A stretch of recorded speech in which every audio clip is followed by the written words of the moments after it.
A Epístola aos Romanos é um dos livros mais densos de toda a Bíblia e certamente o mais denso do Novo Testamento.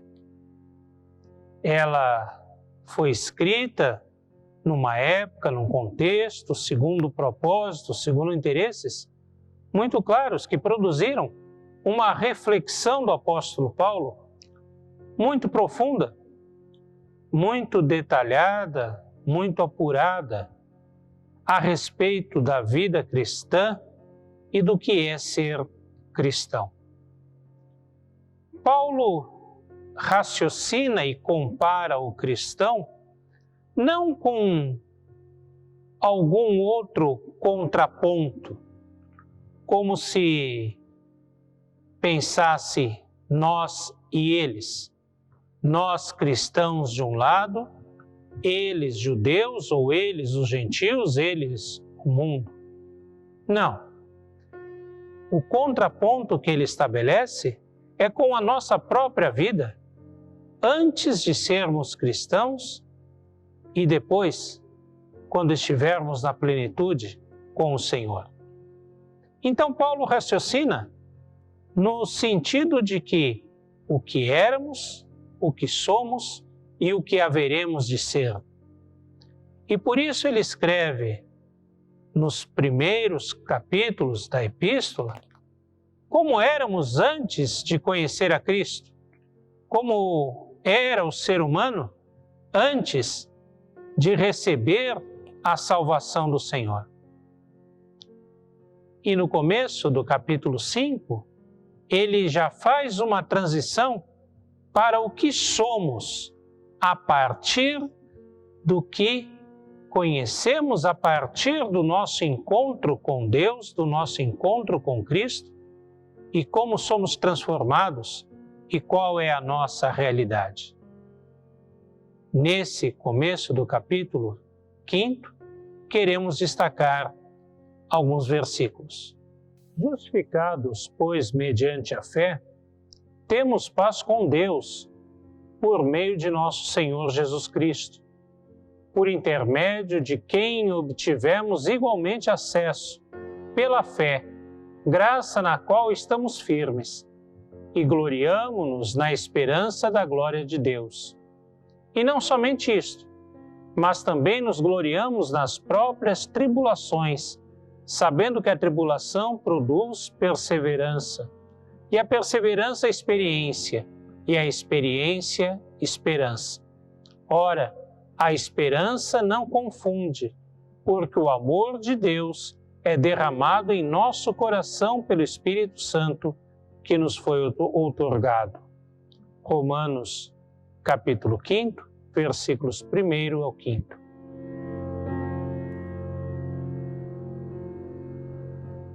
Nos primeiros capítulos da Epístola aos Romanos, Paulo desenvolve a sua exposição analisando a condição do ser humano afastado de Deus pelo pecado. O ser humano que não foi feito pecador, não foi criado pecador, incorporou o pecado na sua vida, na sua existência, no seu ser e tornou-se pecador, culpado da sua iniquidade e separado, alienado de Deus. Incapaz de lidar com essa situação, incapaz de resolver a sua própria situação, o ser humano estava completamente separado de Deus. Mas Deus, no seu infinito amor, na sua graça, na sua misericórdia, usou de bondade enviando Jesus Cristo para morrer por nós e levar sobre si toda a nossa culpa, todo o nosso pecado. E a todos aqueles que abraçam com fé, que abraçam com esperança, que abraçam com humilde reconhecimento e arrependimento do seu pecado, a todos esses são então justificados pela fé. Tornam-se justos pela fé. Ser justificado significa Não que nós não sejamos mais pecadores, mas que a nossa culpa foi paga por Jesus. E, portanto, nós que antes éramos culpados, agora estamos justificados, temos a nossa culpa eliminada, temos o preço da nossa redenção pago pelo alto sacrifício da cruz. Somos justificados, tornamo-nos justos pela fé, pelo abraçar a salvação que Deus graciosamente nos dá.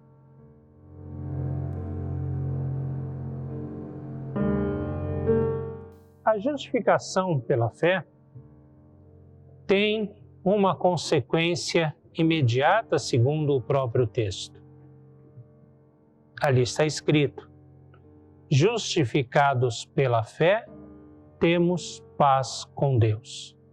Ou seja, o ser humano que estava alienado, que estava separado de Deus pelo pecado, agora pode novamente se aproximar, agora pode novamente estar junto diante de Deus, estar com Deus, porque aquilo que fazia a separação foi eliminado. A culpa foi tirada. Jesus abriu o caminho para que estivéssemos novamente diante de Deus e pudéssemos estar com Ele em paz.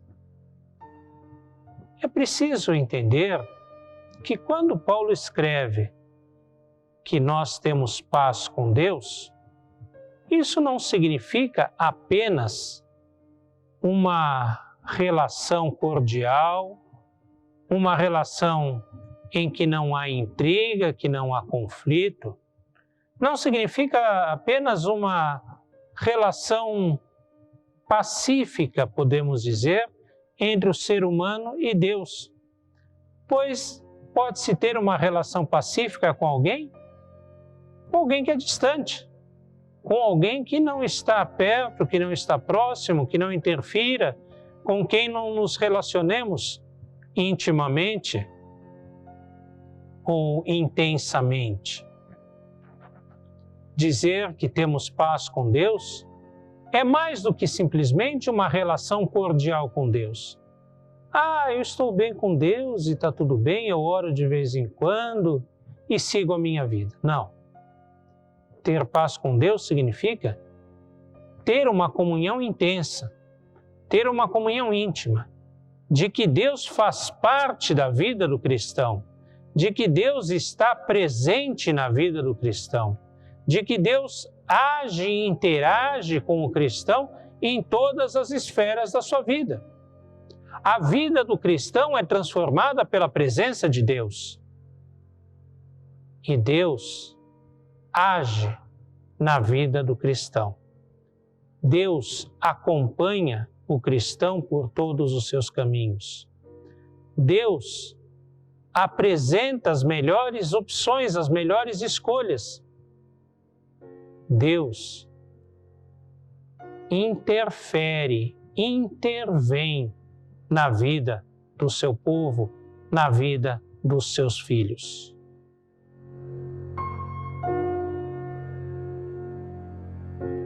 Na Epístola aos Hebreus, há uma passagem em que o autor vai elencando vários servos de Deus do passado que marcaram a história da fé, que marcaram a assim chamada história da salvação, com suas histórias, com sua vida, com coisas que fizeram, se bem que eles, na verdade, não fizeram grandes coisas, quem fez foi Deus através deles.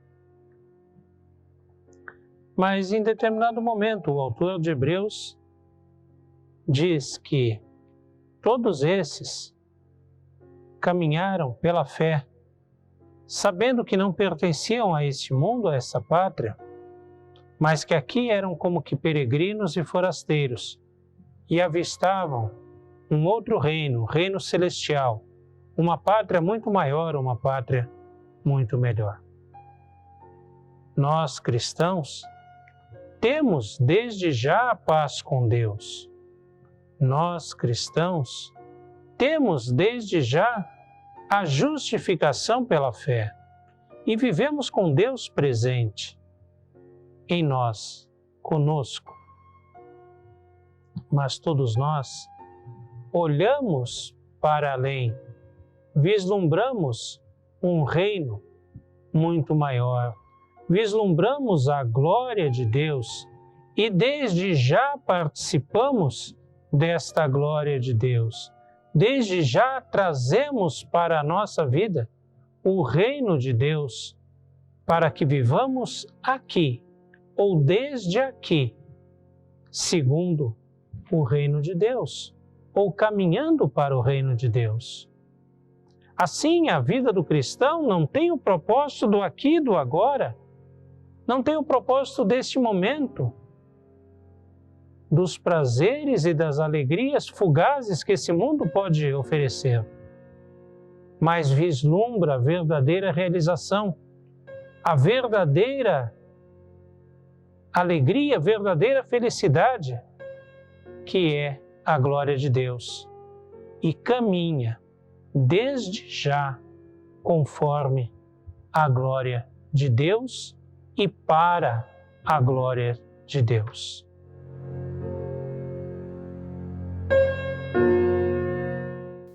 Viver segundo a glória de Deus, ou viver para a glória de Deus, não é se alienar de tal forma de que pensemos que a glória de Deus já está presente na sua plenitude, que o reino de Deus já está aqui, mas ao contrário, é olhar para frente e olhar em esperança.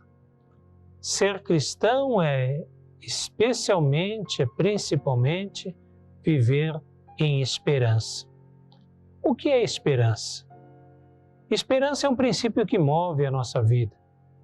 Quando nós conseguimos enxergar uma realidade que é além da nossa realidade, enxergar algo que está além dos nossos limites.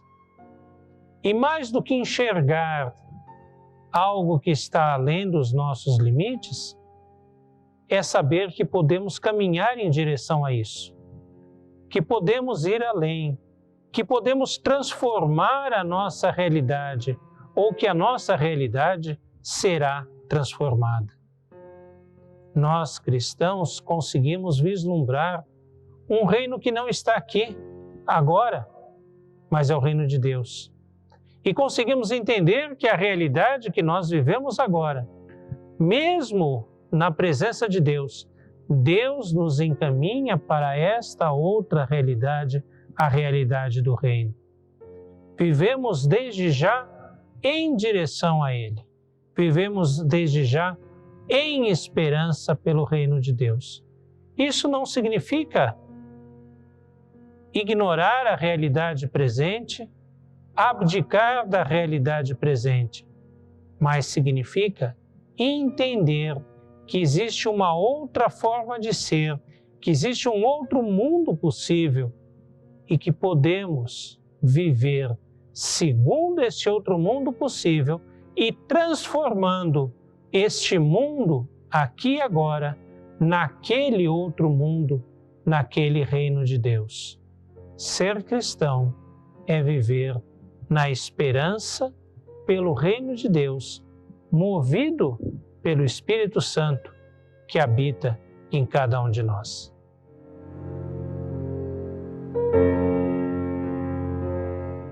Vivemos na esperança da glória.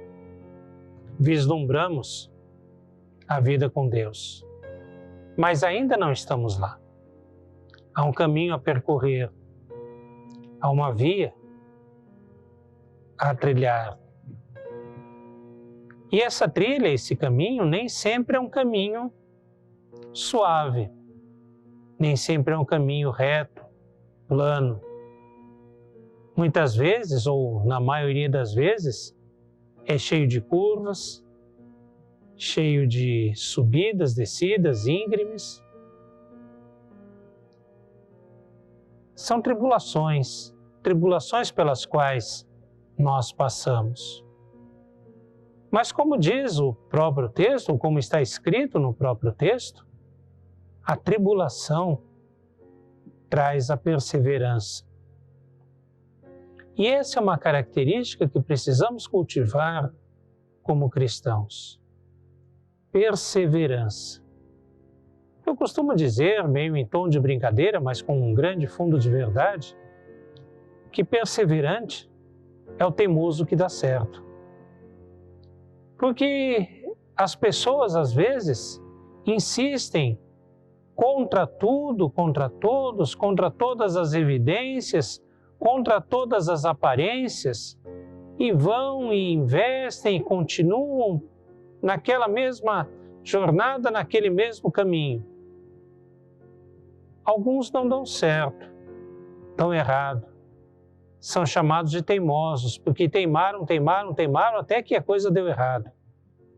Mas outros chegam ao lugar certo, conquistam aquilo que pretendiam, aquilo que lhes estava destinado, e são chamados os perseverantes, porque trilham e insistem contra todas as aparências, mas contra todas as aparências eles alcançam aquilo que lhes estava prometido, conquistam aquilo para o que foram criados, conquistam aquilo para o que se propuseram alcançar.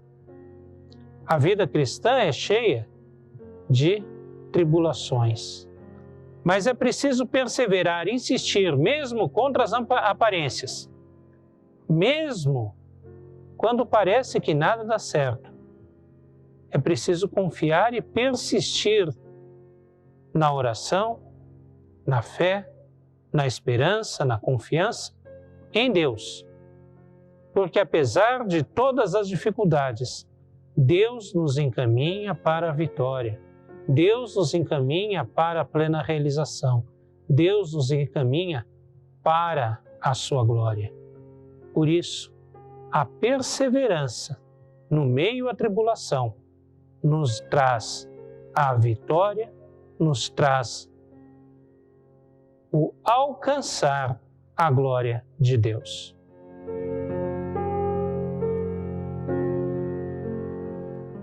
Paulo escreve que a perseverança produz a experiência.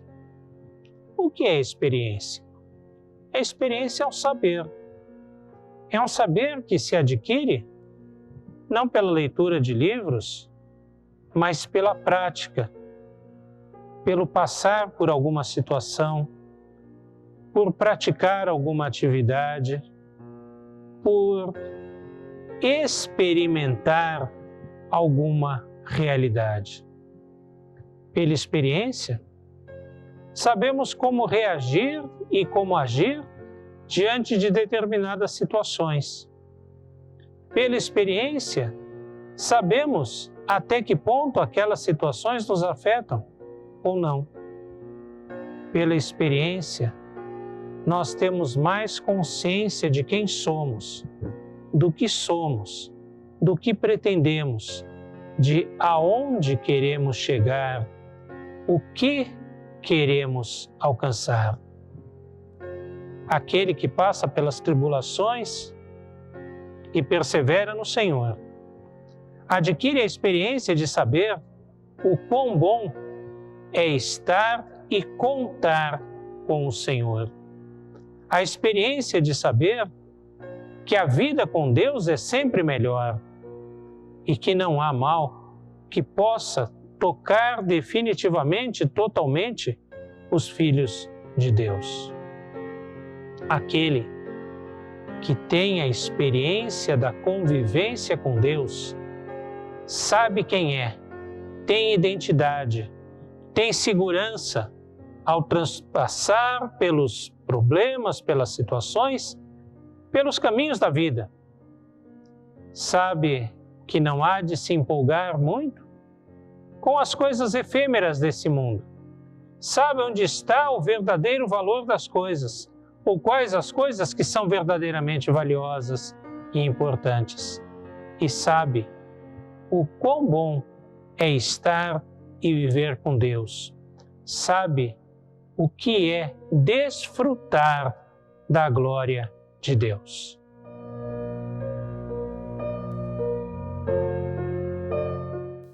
Paulo pensa o ser humano como numa realidade que pode ser explicado, que pode ser tematizada na seguinte frase: agora, já, ainda não. Desde agora nós estamos com Cristo. Desde agora nós temos a vida com Deus. Desde já nós podemos desfrutar da glória de Deus em nossa vida. Desde já Deus faz parte da nossa realidade, de modo que não vivemos mais segundo os antigos padrões do mundo, os antigos padrões do pecado, os antigos padrões da nossa própria concupiscência. Mas temos uma nova vida e já nos apropriamos daquela vida que teremos. Esse é o agora, esse é o já. Mas ainda não temos essa realidade na sua totalidade, na sua plenitude. Desfrutamos da glória de Deus como em esperança. Caminhamos para ela. Nos dirigimos nessa direção. Podemos já como que perceber alguns raios de sol da glória de Deus queimando o nosso rosto. Mas ainda não temos a plenitude do brilho do astro celeste. Nós desfrutamos, nós participamos, nós vislumbramos a glória de Deus, mas ainda passamos por tribulações, ainda passamos por problemas, por situações que são exercícios para a nossa vida, que nos produzem fé, esperança, que nos fazem crescer como pessoas, que nos aproximam até mais de Deus. Mas tudo isso é um prenúncio e em esperança caminhamos para a glória do Senhor. Amém.